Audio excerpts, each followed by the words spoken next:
So what if the biggest threat to a government wasn't actually some external enemy, but something coming from the inside? Well, that's the really provocative idea at the heart of the essay we're going to break down today. We're going to walk through its argument step by step and see how it makes its case for a self-inflicted crisis. And this quote right here, it gets straight to the point. The source isn't arguing that a leader is being persecuted or unfairly attacked. No, it's claiming that the system is breaking down because of a leader's own actions. The problem, as this essay sees it, starts from within.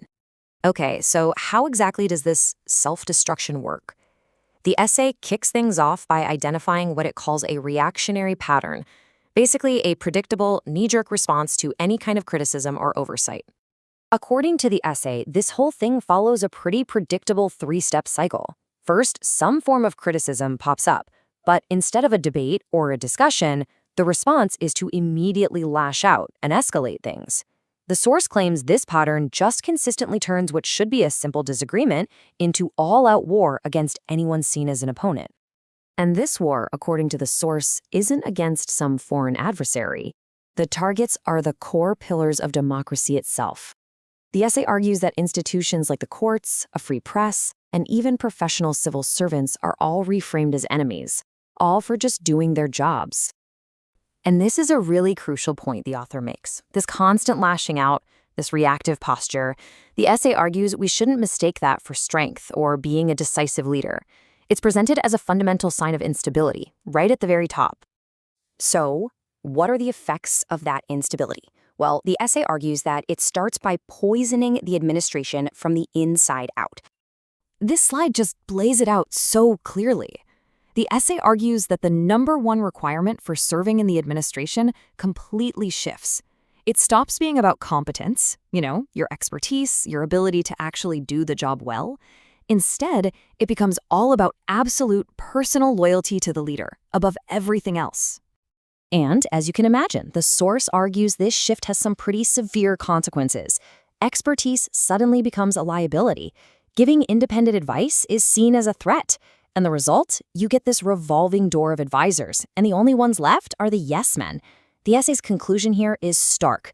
Decisions are no longer driven by facts or what's best, but by the leader's ego. The author uses this really powerful metaphor to just drive the point home.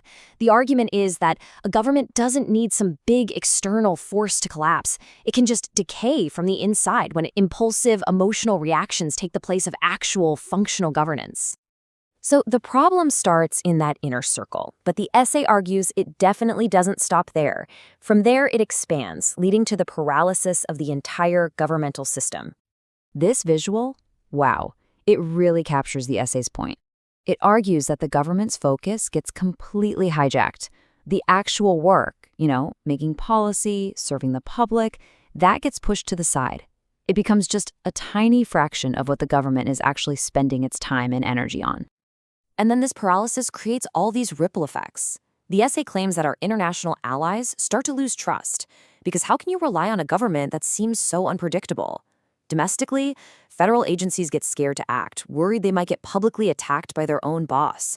And the public, we're all just left wondering if the government is even working anymore.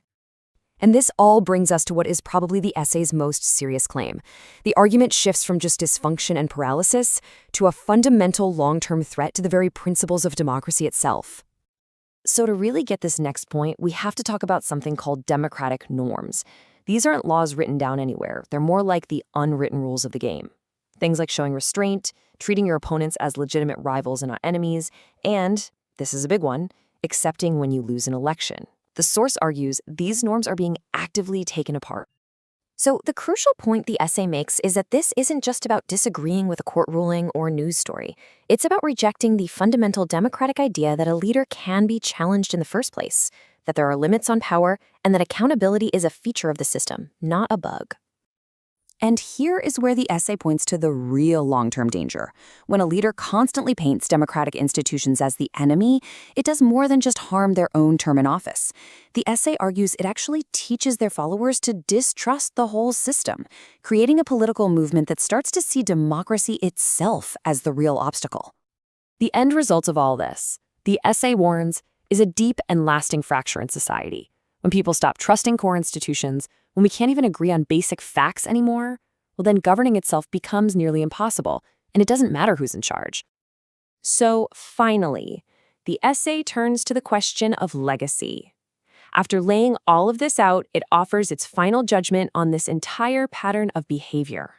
The author ends by making this one critical distinction. The story here isn't one of a leader being besieged by enemies from all sides. No, the essay reframes it completely. The story is about a leader who is fundamentally unsuited for a system that requires restraint, compromise, and accepting that you don't always get your way. So, how is history going to look back on all this? The essay's final prediction is that the daily noise, the shouting, the outrage, all of that is just going to fade away. What will be left, it argues, is something much, much more permanent. What will remain is the record of the damage done to institutions, to norms, to public trust. The source concludes that the defining legacy will be what was broken, and the fact that, in its view, it was all done so willingly. And all of that leaves us with this final, really provocative question that the source's argument poses. If you fracture the foundations of trust and shared reality so much that governing itself becomes impossible, what comes next? It's a sobering thought to end on, for sure.